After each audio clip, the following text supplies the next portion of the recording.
It's Friday, December 9th. I cannot believe it, how fast this year has gone. It's been crazy. Um, it's already the end of the year. I'm leaving in 10 days to head south for the winter, which I always get excited about. Going to Arizona for 10 days. My parents are snowbirds there. And for those of you joining on Instagram, my first Instagram live. So I'm live on Facebook and YouTube and also on Instagram. So thanks for jumping in here. Today's an Ask Me Anything session. So if you got a question for me around real estate investing, around anything, really, I'm happy to answer it on this session today. Hey, Myron, what's up, buddy? Good to see you. It's an opportunity for me to connect with, my audience and my students and everybody else. I get this time with my students who are part of my program, but I often don't get this time with my YouTube audience or my folks on Instagram. So I think this is a nice opportunity for me to connect with you, share a little bit about what's going on in my life from an investment perspective, and also just to answer questions, because I know there's a lot of questions in the marketplace right now. What's going on? What's going to happen in 2023? We just had a rate increase, another one here in Canada. Interest rates went up 50 basis points again. So if you're on a variable rate mortgage, your payments just went up again for the seventh time this year. It's never happened before in the history that we know of, or that I know of. It's a good time to ask questions and figure out what's going on. Drop your questions down, and I'm happy to answer them. What's your opinion on putting down payments on condos that's not going to be ready for 5 to 6 years? The good question, and I'll get to that a little bit later on. Just wanted to kind of let everyone know what's going on with me. Like I said, if you missed the top of the session, I'm heading off to Arizona for 10 days next week. I leave on the 20th. Well, it's actually the week after next, and then I go to Costa Rica from there. So I spend Christmas with my parents. They are snowbirds in Arizona. And then I'll go to Costa Rica from the 30th of December all the way till probably the end of March, early April. So this is something that I've been working on for years. It's kind of this lifestyle play. The reason why I'm a real estate investor is so that I can take off for part of the year and, work from a better location, is what I always say. It's not that I'm not working while I'm there. It's definitely like I put in a full 7 or 8 hour day like I do here in Canada, but it's just I get to work from a much better location. Hey, James, what's up? Nice to see some people popping in and saying hello. It's something that I've been, like I say, working on for a while. And this is the second year that it's in reality, where I'm actually spending 3 months of the year away from Canada. So really excited about that. Looking forward to heading south. But in the meantime, lots of things to tie up before I take off. It's always a bit of a rush to get things sorted. As you probably know, if you go away for travel, it always seems like the last days are always like packed with so many things. So it's a lot of getting my place prepped for Airbnb. My first time that I'm renting out my place on Airbnb while I'm gone. So that should be an interesting experience. I had the Airbnb king over here. I was interviewing him for my podcast, Mark Hernandez, for those of you that know Mark, one of my previous students. And Mark's an Airbnb expert. So he was walking around my place and taking a look and telling me what I need to get rid of and what I can keep and all that kind of stuff. So great to have some students that are out there in the game, like doing it and getting their expertise, that they've specialized in. So super grateful for that. But yeah, first time on Airbnb, renting it out, my place, and it'll be nice to have that additional income, because I'm paying obviously to rent an Airbnb when I'm in Costa Rica. Because we're building down there right now, but it's going to be a while before those units are ready. Probably best case scenario is probably 12 to 18 months. Probably more realistically 18 to 24 months before we're moving people into those units. So I've got 6 luxury homes that I'm building in Costa Rica.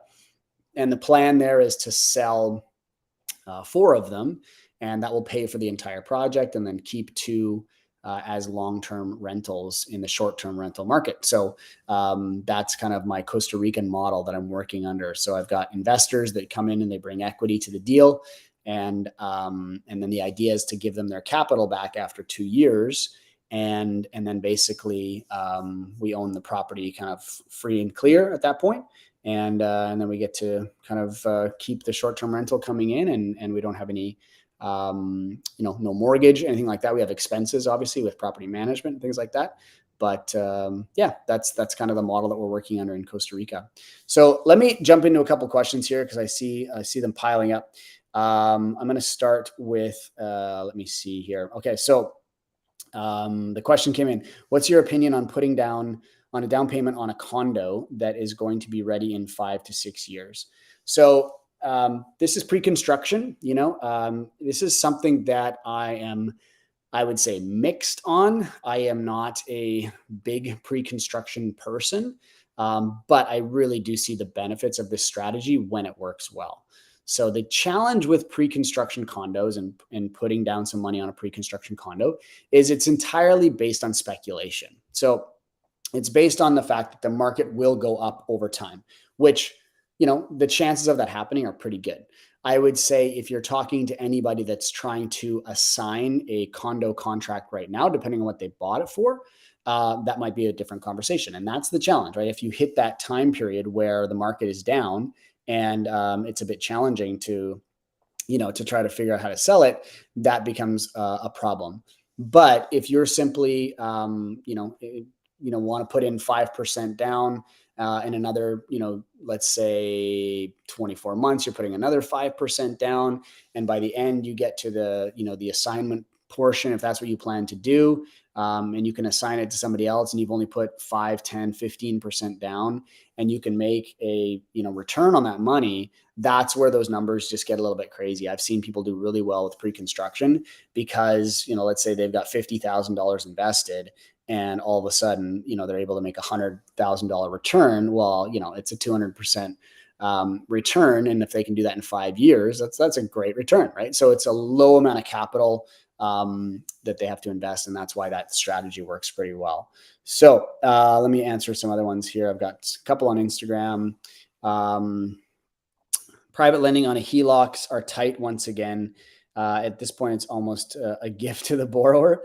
Yeah, I think like private lending through your HELOC, I know a lot of people do this. They pull money off their home equity line of credit and then they lend it out, right? So we do a lot of our borrowing and lending on the private side at around, let's say, 10 to 12% in first position. And we're doing it, let's say, at 12 to 16% in second position. So if your home equity line of credit used to be 3 or 4%, that's a nice split, right? Where it's now like 7 or 8%, those margins are getting pretty tight. So you've got to be really careful on those ones. James is asking, what are you most excited about Bill 23? Bill 23 is the new bill that just got passed here in Ontario. There's so many things I'm excited about, James. One of them is this idea that we're going to be eliminating site plan approval for 10 units or less. Oh my gosh, if I had this right now, I would kiss somebody, because we are basically going through site plan approval on one of our projects. We've been now 12 months going back and forth with the city, probably in for $200,000 at this point in consultants and studies and everything. So it's just like incredible amount of time, incredible amount of money. And all we're trying to do is bring rental housing to the marketplace. It's kind of crazy. So that's probably what I'm most excited about. And for those of you that are interested in learning about development, I think development is one of the best plays that we can be looking at right now. And the reason I say that is because if you're thinking about the real estate market, what's happening is that you've got, the next couple of years, I really believe the market's going to stabilize. But right now it's a bit chaotic. But the great thing is you can buy properties at a discount right now. There's lots of people that are desperate to sell. So buying right now is great. And then if you can go through the process of getting that ready and getting it built and getting it on the market, let's say in 2 years, I think that, interest rates are going to stabilize. They're probably going to come down. The nice thing about going in and building, let's say 6 or 8 units, is you're in commercial financing, you're not in residential financing. Those rates are very different. Right now we're getting quoted for commercial rates through like the MLI Select program at like the high threes, 3.9, 4% interest, four and a quarter probably on the high side. So, that's a very different landscape than it is on the residential side. So that's probably what I'm most excited about. Working in the warm location is always better. I 100% agree. Like I say, it's not that I don't work when I'm in Costa Rica. It's just that I work from a better location. All right, let me see what else is coming in here. So let me see on the YouTube side, Bill 23 zoning restrictions. Eyes on commercially zoned vacant land for residential development. Yeah. So Cody, zoning restrictions have not really changed from what I can understand. But commercially zoned vacant land that would have to go through a zoning change to be residential. I think there's some great opportunity there for sure, depending on how long it's going to take to get it rezoned. But that's definitely a fantastic play of rezoning. And the other thing that I like about rezoning and going through site plan approval or draft plan approval with development projects is you can essentially create enough value that you don't even have to actually complete the project. So what I mean by that is a lot of people think about development and they think about, I have to take it from conception all the way to completion. Well, in development, there's so many ways to make money and exit at various different points. So I think that that's one of the things that people really like about development is that you can essentially what is called as flipping paper, where you can, take a project from commercial zoning, and if you can get it changed over to residential zoning, well, the value of that land becomes significantly more. So you could sell that property with just a change of zoning in some cases for significantly more than what you paid for it. And it's someone else, it would be consultants and everyone else going through that rezone. So I think that's a fantastic way to be a real estate investor, especially for those people that don't necessarily want to be so active. It's a little bit more on the passive side, and it's a great way to be in development. Just for those of you that don't know, I have a development course coming up. I've done this twice now. It was a little bit different in the past. We talked more specifically about our conversion process. So the conversions that we are doing in Toronto here. This new course is specifically designed for the development process. So it's from conception all the way through to completion and everything in between. So something that I'm really passionate about and teaching people about. So the sessions start in March. We do a live 3-day weekend in Toronto. So we will actually go and visit some of the active sites that I have going on. You'll get to see in real time what's happening on those sites.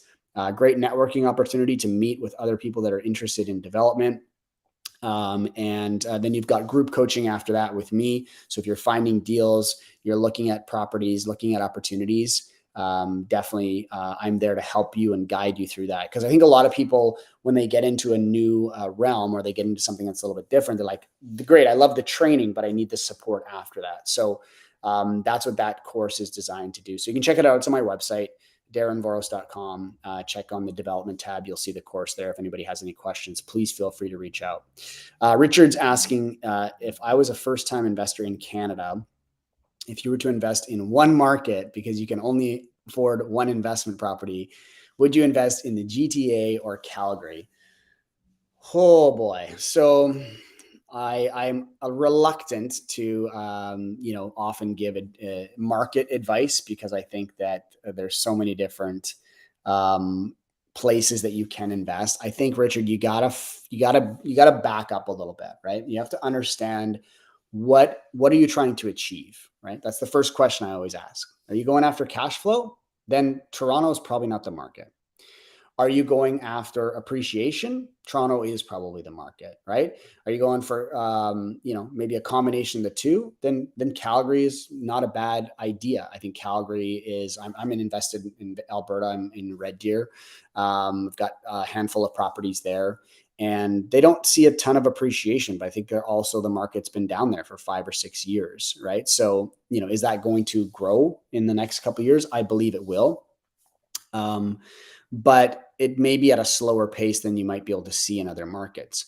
But if you can go into Calgary and you can find something that cash flows from day one, and then rents start to increase a little bit over time, and then values start to increase, you might be able to outperform, the Toronto market. But I don't know, Toronto. I'm bullish on Toronto just because of immigration.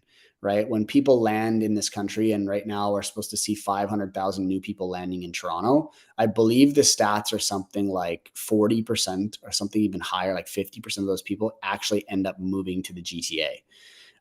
So it creates an incredible demand for housing. So that's why you see Toronto real estate do what it does, and Vancouver real estate do what it does. It's just simple supply and demand, right? It's simple economics. So, if you can get into the Toronto market, and you can wait it out, and you can ride it out. I think it'll always perform much better than some of these tertiary markets, right? So that's my take. But like, you got to unpack it a little bit more, right? So you got to figure out what you're really trying to achieve, and then you can decide, which market you want to go and invest in. Will I be doing any coaching sessions, packages on their own, since some of our courses are coming to an end? Yes, we can do some one-off coaching packages. I have a coaching subscription, actually, that I've just launched.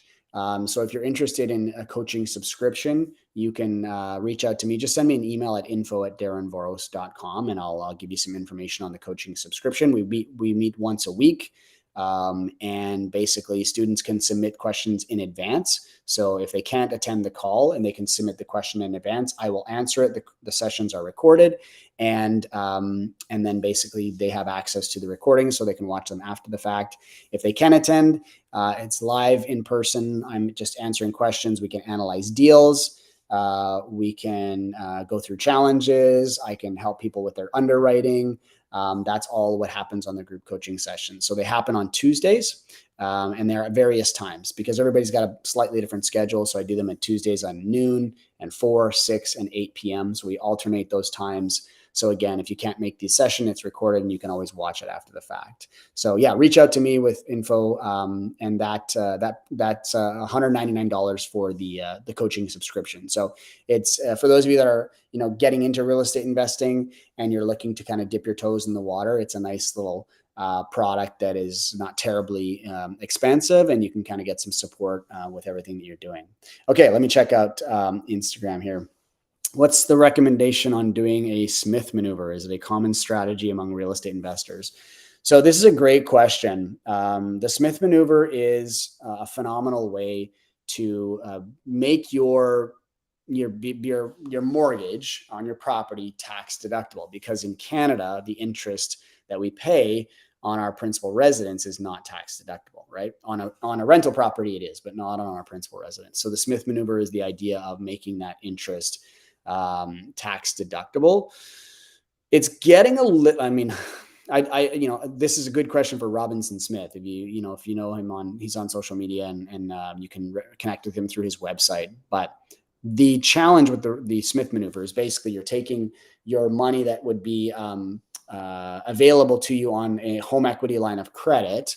Basically, when you make a mortgage payment, you pay down the principal. And if you have a readvanceable mortgage, that principal amount that you pay down gets transferred over to your home equity line of credit. And then you could go in and you can invest in something else. Well, I think this used to work phenomenally at 3 or 4% when home equity lines of credit were at those interest rates. Now, when they're at 7 or 8%, you have to make sure that whatever you're investing in is outperforming the interest on your HELOC. So the Smith maneuver is great when you're borrowing, I think, at 3 or 4%. But in my opinion, it gets a little more challenging when you are borrowing at 7 or 8%, because you have to be able to make at least that with your investing on the other side with your HELOC money. So, but again, I'm not a Smith maneuver expert. So reach out to Robinson, and he's more than happy to help out with different things. And he's a gem of a guy as well. So, hey, Crystal, how are you? Nice to see you. Serena, hey, what are your thoughts on hiring a GC on a cost plus basis versus fixed rate? Great question. So when we hire contractors, we can do that in 2 ways. We can hire them on a fixed price contract, if you will, say this is the price for the job. and this is what, this is what we're going to do. Or you can say, I will hire you and I'll pay you a management fee, or I'll pay you, a general fee on labor, whatever. And then you'll show me the costs. So you'll show me what you're paying your sub trades. And usually there'll be an added 5, 10, 15% that the general contractor is going to charge you on the sub trades, but it's very transparent, right? You see exactly what the sub trade is charging the contractor. And then they'll also show you materials costs, right? So we bought 50 2x4s, we bought 100 pieces of drywall, we bought screws, we bought tape, we bought all this kind of stuff. So it's very transparent, right? There's benefits and drawbacks to both. I would say that with cost plus, you're going to get a better renovation product, I believe, right? I used to be a contractor and I used to work in the cost plus environment because I'm not going to worry about going and buying another piece of insulation or another bag of insulation if I need it, right? Some contractors who are, trying to cut corners and do whatever, they can be like, every dollar that I save is a dollar earned. So they're not necessarily going to be, buying everything that they might actually need. So that's the benefit of cost plus. The downside of cost plus is that if the job takes a long time, there's usually like, an hourly rate that somebody's charging, right? So it's like, you could be paying out $100 an hour. And if somebody's like, they show up at 9 and they work for a couple hours and they break for an hour and then they leave at 3:30, and they're billing you from 9 to 5 or 8 to 5, then you're going to be paying a lot of money, and this is going to drag out over time. So with fixed price contracting on the construction side, those people want to get in and they want to get out. They want to finish the job as quick as possible. And that is a definite benefit of going with a fixed price contract. So that's my opinion. You kind of have to weigh out those two things and balance it out. So that's my thought on those. Good question, Serena. Dallas is asking, what parts of Toronto market would you consider buying in right now for good development perspective? Yes, great question, Dallas. So here's the thing about Toronto. Toronto zoning for the core of the city is phenomenal. Toronto zoning allows you to basically, with R zoning, regular zoning, which is R is like a single family dwelling, but it's everything from a single family dwelling all the way up to an apartment building. So now they're changing the zoning in Bill 23. They've introduced this new idea that basically any lot in Ontario would be allowed to be a legal triplex, but currently that's not in play yet. So here's why I'm so big on the Toronto market in terms of, anything in the R zone, because you're allowed to do, like I say, single, duplex, triplex, fourplex, all the way up to an apartment building. And as long as you stay within the zoning bylaws, you can build an apartment building. You could build 6, 8, 10 units on a property. So that's what I would look for, Dallas. I would make sure that you're finding a property that's in the R zone, because it gives you so much more flexibility. I've also heard that anything under 4 units right now in Toronto, they are waiving development charges, which is a huge thing. Development charges in the city of Toronto are about anywhere from $55,000 to $85,000 a unit. So if you have a single family dwelling and you're going to a fourplex in the old system, you would be paying to add 3 more units. So if that's $75,000 a piece, that's $225,000. That's just the development charges. Then there's the park levy, and then there's the education charges. So that would be about $400,000, probably like $300,000 to $350,000 in city fees before you've even put a shovel in the ground. That has a huge impact on your project, right? So if you are looking to Toronto, I would say find something in the R zone. If you're going to be doing something, maybe try to keep it under 4 units. Now, the disadvantage of that is that you're going to be in residential financing. If you go to 6 units, you'll be in commercial financing, which is obviously a little bit better, because then the property is going to qualify for financing and not necessarily you. And then you can decide how you want to split up those 6 units, right? You can decide, or those 4 units. If it's 4 units, I'd be going 3 stories. I'd go basement, main floor, second floor, third floor, one unit in each one.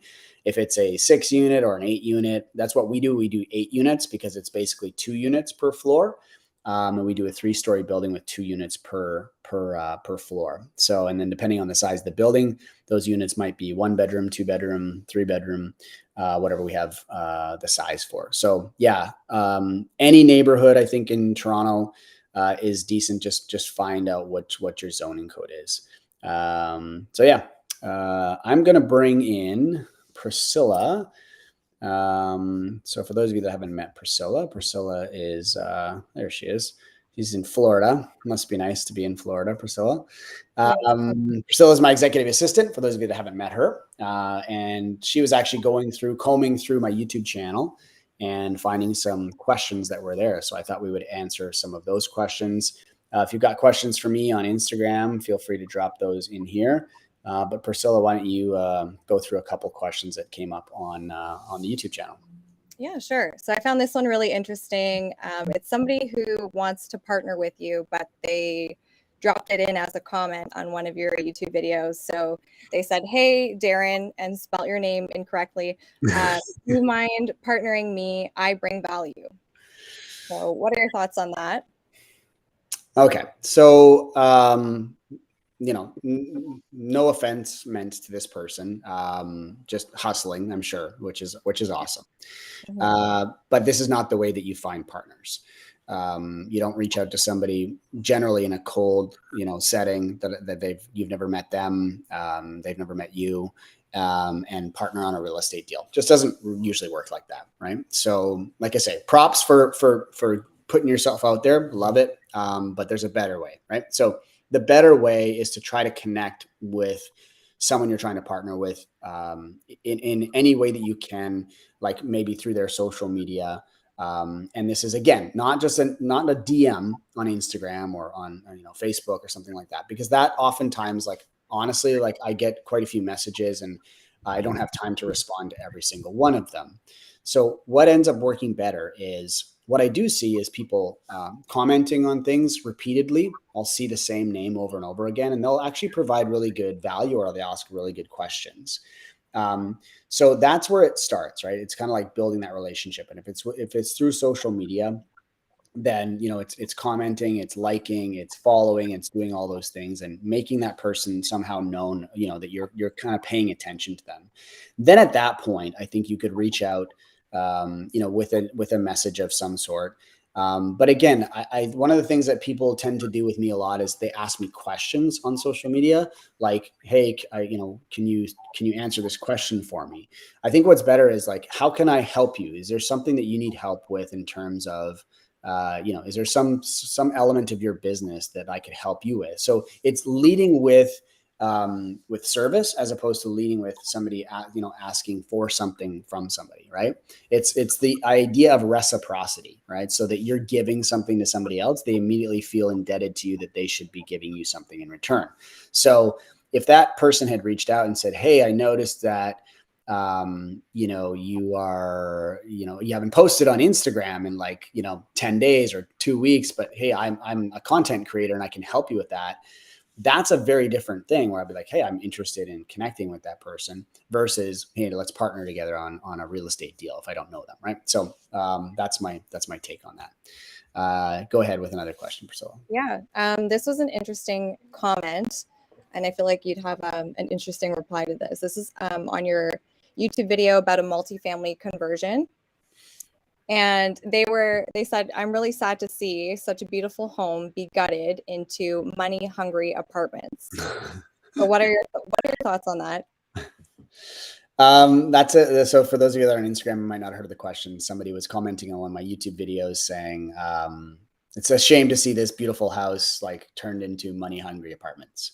Obviously somebody that's not in favor of creating diversity in neighborhoods, which I understand. I think there's a lot of, like, NIMBYism, we call it, not in my backyard kind of thing. But the reality is, we have a housing crisis in Canada and in the US. We are not bringing enough units to the market to meet the demand. And so this idea of, you don't want to chop up and create apartments in a building because it's ugly or it's awful or whatever. Here's the reality of that situation. That building was chopped up previously to me into 7 illegal apartments. So what do illegal apartments have? They don't have any fire protection, right? Somebody could die in a fire and it's not set up the right way. There's no fire separations. There's no legal egress. There's no all of these things, right? So actually what we did with that property was we took it from 7 illegal units and we took it to 8 legal units, right? Which to me is something that's very important. We always do legal units on our buildings. I have one exception. I have one illegal unit in Hamilton, but everything else is legal, right? So it always meets the fire code, the safety code, everything like that. So really important that we do that. And I understand some people think like, oh, you're taking this house and you're making it into apartments, but you can do that in a very beautiful way. If you have seen this property now, this property is stunning. I mean, we transformed it. It looks still from the front the same way. It's still brick. We kept all of the brick. We kept all the character. We updated it, and in my opinion, it looks better than it's ever looked. So this idea that you're kind of taking away the character of a property, I don't think that's true. I think you can keep the character, and you can also make housing for people that is desperately needed. So, but great comment. I'll take it for sure. Another one we have here was on a video regarding vendor take backs. Does the seller need to own the property 100% outright, meaning there would be no mortgage on the property that the buyer is looking to do a vendor take back on? Yeah, great question. So again, if you didn't hear it on Instagram, the question is if if you're looking to do a vendor take back, does the seller of the property need to have basically, no mortgage on the property? The answer to that question is no, for sure. Ideally, they have significant equity in it. They don't need to be mortgage free, but if they're leveraged up to 95%, it's going to be hard to figure out a vendor take back there. But in that scenario, let's say somebody had $1 million property and they only owed $500,000 of that, and I was going to go in and buy it. Well, I could maybe ask for a vendor take back of $250,000. That way, if we do the transaction, they get to pay out their mortgage of $500,000 and they get to keep $250,000, and they're going to get $250,000 deferred over, let's say, the next couple of years. That's usually how vendor takebacks work. So definitely doesn't need to be 100% free and clear. You'll probably have more motivated sellers interested in doing vendor takebacks when they have less mortgaged amounts on the properties, but definitely not a hard and fast rule that you can't do with somebody that has a mortgage. So that's a great question. And I'll tell you what, vendor takebacks right now are more available than they've ever been. So in a soft real estate market, you will see motivated sellers that will be willing to hold financing for you. So definitely start asking those questions and seeing if you can be really creative around, the way that you structure deals. So that's a great question. I'm going to answer a couple questions in the chat, Priscilla, and I'll come back to you in 1 second. So I'm thinking of investing in 10 units for the first time. Should I go to a private investor or just do 2 or 3 at a time?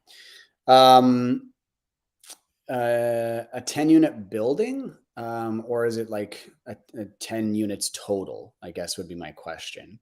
So thinking of investing in 10 units for the first time, should I go to a private investor or just do 2 or 3 at a time? So my answer to this would be, if you're looking to build a portfolio of 10 units and you want to bring in investor capital, it's a great way to scale your business, right? There's an expression in real estate that you either it's not a matter of if you're going to run out of money, it's a matter of when are you going to run out of your own personal financing that you can put in on a property. So I think for those people that want to scale and grow their businesses, they need to learn how to raise capital. They need to learn how to joint venture, all of those kinds of other things. So I like the idea of bringing in private investors. I work with private investors on a lot of my deals. And you have to create those win-win situations, win for you and a win for them. So how you structure that and everything is very important. But I would say if you're relatively new to real estate investing, the easier path is going to be to do a project. Let's say go and do 2 or 3 units, and then get your track record and your experience and get some exposure. And then you can, decide if you want to bring in partners after that. But at least if you have some experience and some track record, then it's going to be easier for you to go out and find partners later on. So I'd say instead of shooting for the moon on the first transaction, going after those first 10 units, get a track record, do something on your own, and then you can go out and find additional partners later on. Larina just learned about creative investing. Thought all through all the information is coming from the US. Yes. Is there creative investing in Canada and buying a home? Absolutely. So much of the information that we get as Canadians is US based. And that is why it's always my mandate to speak to things from a Canadian perspective, because there's just not a lot of people educating investors in Canada. So can you be creative? Can you do vendor takebacks in Canada? Absolutely. Can we wholesale in Canada? Absolutely. Can we do some of these other strategies that US investors, that we don't really necessarily have like tax liens here. We do, but it's a bit of a different process. Foreclosure we have, but it's called power of sale here. But all of these things exist. They just exist in a slightly different way. So this is a really you got to get educated on what you can do here in Canada. And I would suggest getting educated through somebody who's teaching things from a Canadian perspective, because if you go and you learn this from somebody who's doing it in the US, it's going to be different than doing it in Canada, right? So just get educated from somebody here in Canada. Is sub 2, this is a great follow-up, Dustin, is sub 2 legal in Canada? And if so, what's the process? Again, there's always like a version of what's available in the US that is available here in Canada, but it's always a bit different. So sub 2 is subject to. So yes, the answer is yes, but it's a bit of a different thing. So again, you kind of have to learn the nuances of the Canadian system versus the US system. So yeah, thanks for those questions. Priscilla, I'll go back to you. What happens if the borrowers default on their payments? So this was in relation to, I believe, the video that I did on setting up your TFSA to use that for private lending, right? So what happens if I lend out my private money and somebody defaults on the payment? Well, it depends on how you're structured. And maybe some of you that are watching right now, I'd love to, maybe you know the answer to this question. So if you're in a situation where you've lent out your money and you've lent it out on a private note, a promissory note, right? What is your recourse to get that money back? Okay. Second question is, if you've lent that money out in a mortgage position, then what is your recourse for getting that money back? So I'd love to have some people jump into the chat and answer this question if they know the answer. If any of my students are on here, they should know the answer to this question, right? So it's like, that's kind of like the two ways that you can lend out your private money. You can lend it out secured or not secured, right? So if it's secured, that means that it's in a mortgage position. That could be first mortgage, second mortgage, third mortgage. If it's not secured, that could be a promissory note. Basically what that means is not secured in a mortgage position, but it should still be secured with some sort of asset, right? So in an unsecured position, so we're lending out on a promissory note, if the property is listed as collateral, then you would have to go through the legal process. You would have to file a lawsuit against somebody to get your money back, right? If you're in a mortgage position, and this is why I always encourage people to lend out their private funds in a mortgage versus on a promissory note. If you're in a mortgage position, then you have to follow the rules of power of sale. So you would follow the same rules the bank uses, right? When you default on a property to the bank, they would be able to take that property back from you. There's a process, but it's a much simpler process than filing a lawsuit, which can take years of time. So this is why if you're lending out money on a promissory note, I would say I would generally stick to smaller amounts And I would also say that you want to make sure that you know the people pretty well and you've vetted them so that there's the ability to pay that money back. Because if they don't pay it back, it's much harder to recoup that capital. Yeah. Thank you for that question.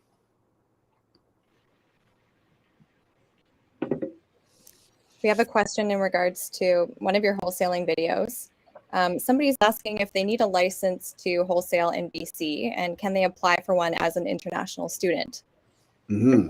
So to be a wholesaler, you actually do not want a real estate license, for instance, because real estate agents or realtors have to follow a different code of ethics. So if you're going to be a wholesaler, I would suggest not getting your real estate license. But in order to wholesale deals in BC, Alberta, anywhere across the provinces of Canada, you do not need a license of any kind.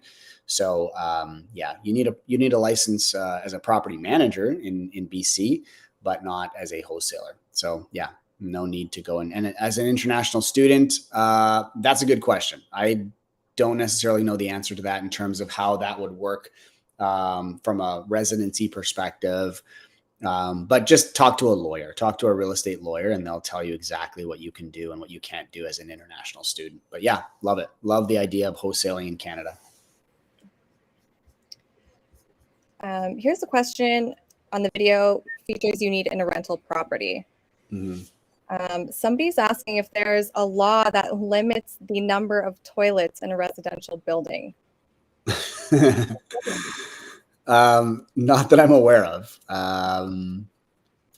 There's capacity limits, right? So depending on the size of the plumbing pipes, if you had 5 bedrooms on a floor, and you had 5 toilets for each one of those bedrooms, then the size of the pipe might need to be different, right? So if you had like 3 to 4 toilets, you could probably get away with a 3-inch pipe. And then maybe it goes to a 4-inch stack and goes to a 4-inch drain in the basement, something like that. If you had 20 toilets in the property, then you need a significantly different size pipe. So I don't think there's any rule or regulation about having toilets in bedrooms, or how many toilets you can have in a property. But it is a sizing of the pipes and all that kind of stuff that you'd have to be aware of for sure. I'm not sure that I'm into having a toilet in my bedroom though. I don't know. I mean, convenient in the middle of the night for sure, but. And then on that topic, features you need in a rental property. Somebody is asking about one-piece bathtub. So do you have any recommendations on a good one-piece bathtub that's a good balance between price and quality? They were looking around and they were surprised with how expensive they actually are. Yeah, this is a great question. I'm a huge fan of one-piece tub shower combination units. I'll tell you this right now. They're more difficult to put into rental properties if you're not like new construction or you're not like framing everything kind of from the start, because they're big and they're hard to maneuver. Doesn't mean you can't get them in, but that's why I generally do them on my big, like brand new renovations. I put them in everywhere. Right. So I try not to have units that don't have a bathtub in them. I think a bathtub is a really important feature. A lot of people will not rent a unit if there's not a bathtub in it. But most people want the bathtub shower combination, excuse me. So these one-piece units are awesome. They're acrylic, they're white, they stay clean for a long time. And they kind of always stay in style, right? So these ones I'm buying right now for around $1,000. So Max, MAXX makes a decent one. Miralin makes one. So there's a bunch of them, right? But around $1,000 is what you should be paying. So yes, it's more money than a tub. Like you can buy a tub for $300-400. But, by the time you get the waterproofing done on the walls in the bathroom and then you tile it and all this kind of stuff, like you're going to be way more than, even if it's $2,000 kind of like installed, it's going to cost you more than that. Plus it's the maintenance and the upkeep, tile has grout and you've got to redo that, and silicone and all this kind of stuff. So this is why I'm a big fan of these one-piece bath units, because they just make your life so much easier. I'll take a couple more, Priscilla. Okay. Last one for you. This on preferred returns. If you hold a property for over 10 years and capital has been fully returned to the LP, does the preferred return still continue, or is it the agreed upon split until you decide to sell? Yeah. So preferred return, the idea of a preferred return is in like a limited partnership, or a situation where you're partnering with somebody. So the idea with a preferred return is, let's say I'm going to borrow $1 million for a project from my investors. My investors are going to invest $1 million in a project, right? So I'm going to say, I'm going to offer you a preferred return. Preferred return means that at the end, when we go to divide up profits, essentially they're going to get, let's use an easy number. Okay. So they're going to get a 10% preferred return. Now, the preferred return can be set up in a couple different ways, right? Preferred return can be set up so that, it's a threshold that you have to hit before something changes, or that can be a setup like as a guarantee, right? So I usually set them up as as a threshold.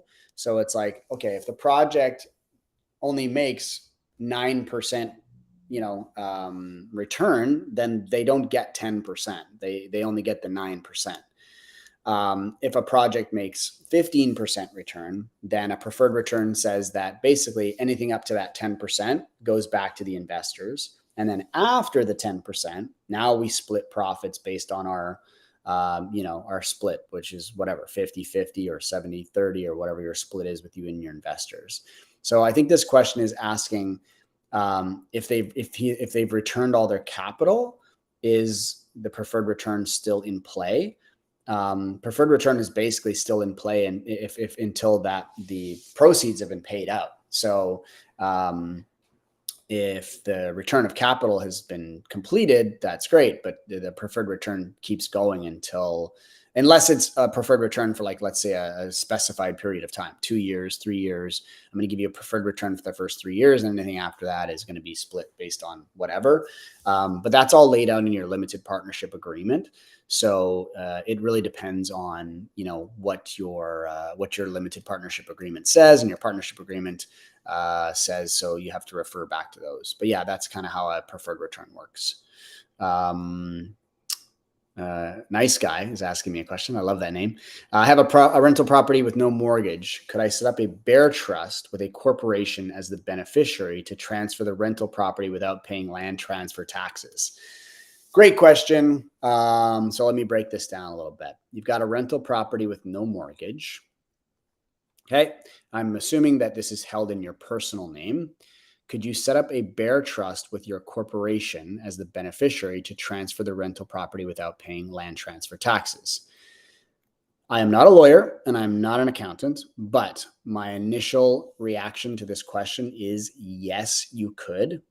So a bear trust agreement basically says that you are holding that property for the beneficial interest of something else, right? So I'm holding the property in my personal name, but it's for the exclusive benefit of my corporation, right? So my corporation is going to file the taxes on the property. My corporation is going to pay any income tax or pay anything like that has to be dealt with. So although it's held in my personal name, it's for the benefit of my corporation, right? So the title of the property is still held in your personal name. So you haven't changed the title of the property. So therefore, there's no land transfer tax. The thing that might happen is when you do transfer the ownership from your personal to your corporation on the side of the tax perspective, right? So this is really like, now we're dealing with the CRA, not necessarily the ownership of the property. We're now talking about the CRA. We're telling the CRA that my property is no longer owned by me personally. It's owned by me personally for the benefit of my corporation. So in that situation, you would have to pay, or you would have to do, you'd have to defer payments on your taxes of what the increase in value is from what you, like, let's say you bought the property for $500,000 and it's gone up to $1 million. Well, you'd have to pay that tax portion, right? when you roll it over to the corporation. Now you can do I believe it's called a section 81, section 85. I'm blanking on it right now, but you can basically tell the government that like, I own it personally. I'm moving it over to my corporation. I will pay tax on it, but I'll defer it until I actually dispose of the asset. That's another opportunity that you can do. So you won't have to pay land transfer if that's what you do. But I will tell you this, there will be a challenge when it comes to refinancing the property. If the refinance happens and they find out that there is a beneficial owner, then your corporation will have to qualify for financing for that property, right? If they don't know, if they don't figure out that there's a beneficial owner, then they might allow you to keep it in your personal name. But on most mortgage documents now, there is a very specific line in the mortgage document that you have to agree to, that your lawyer will ask you, is there a beneficial owner on this property, right? And on a refinance, that's going to come up. And then they're going to say, if you're telling the truth and you're being honest, then you would say, yes, my corporation is the beneficial owner, to which the bank would say, we need to qualify the corporation for the financing, and now, in a lot of situations, if you personally can qualify for the financing, you should be fine, right? Because basically they're going to look at the corporation, even if the corporation had no history, they would look at you personally to qualify and back the loan. So you should be okay in that situation, but you might have to disclose it on the refinance. So, but yeah, great question. It's a great way to get your properties to your corporation without actually transferring ownership. So yeah, it's a great strategy. What would you register an Airbnb business as in Canada? Looking to also buy real estate in Canada and the US in the future. So I'm not sure I fully understand the question, but what would you register an Airbnb business as in Canada? I think with Airbnb, this is very like, we're flirting with the line of like active versus passive income. Because the passive income is kind of like on the real estate side with our corporations. Active income is like we're running a business. So Airbnb like really is like, this is again a question for your accountant or your lawyer, because they're going to give you the best advice here. But I think that, this is starting to get into that active business, because it's like almost like you're running a hotel, right? Depending on whether you're doing short-term, mid-term, or long-term rentals with your Airbnb. But I think the best situation is to set up a corporation, an operating company. That's what I would suggest. So, set up a corporation. You can do that very simply, very easily. I use a couple of different platforms to do that. Owner.co. So ownr.co. Maybe Priscilla, you can grab the affiliate link that we have for that. You can set up a corporation very easily. It's like $500. And then you've got an operating company, right? That you can start to take profits in, pay yourself a salary. You've got all kinds of different things you can do in terms of setting it up properly so that you can be running a corporation. And that's probably the way that I would do it when you're looking at something like Airbnb, because it is, like I say, it's getting more of that active income coming in. But you can also hold, obviously, property in a corporation as well. So I know a lot of people set up an operating company and they set up a real estate company. The real estate company obviously holds the real estate. The operating company does like the renovations and property management and all that stuff. So you keep those two things separate. So that's what I would suggest. But again, talk to your accountants, talk to your lawyers, and they'll give you the best advice as to how to set up your structure when it comes to operating businesses in Canada and the US. And if you're Canadian and you're operating in the US, make sure you find an accountant who is a tax specialist in both Canada and the US, because you need to know what the structure is to set up down there. A lot of people set up like an LLC in the US, because that's, if they talk to a US accountant, they'll be like, yes, LLC is what everyone sets up, right? And then you find out that if you have an LLC in the US, the Canada Revenue Agency doesn't recognize an LLC in Canada. So you'll pay tax in the US and you'll pay tax in Canada, even though we have a tax treaty between the two countries. So you got to have a cross-border specialist when it comes to dealing with US and Canadian investing. So yeah, make sure you set that up. Awesome. Well, thank you guys all for tuning in. I was expecting to go like 30 minutes today, but obviously lots of great questions. Thanks, Priscilla, for jumping in and asking some questions from the YouTube videos that people have been leaving me. Please continue to do so. Drop those comments in there on my YouTube videos. Thanks for those of you that tuned in on Instagram. My first live on Instagram. So I hope you guys found this valuable. I really enjoy like giving back in terms of my time and helping people as best I can. So absolutely, join me. My next session is going to be 2 weeks from today. Be Friday, same time, same location. I'll be going live to YouTube, Facebook, and Instagram all at the same time. So bring your real estate investing questions. If you've got any inquiries around my courses, my coaching, my training, all that kind of stuff, please feel free to reach out. info@darrenvoros.com is the best way to get a hold of me, and I'll happily answer your questions. Thanks, everybody, for tuning in. I hope everyone has a wonderful weekend. I know it's December and it gets kind of crazy and busy and everything, but I just want to say happy holidays to everybody. I'll see you guys in a couple weeks, and let me know if you have any questions in the meantime. So thanks so much, and we'll see everybody soon.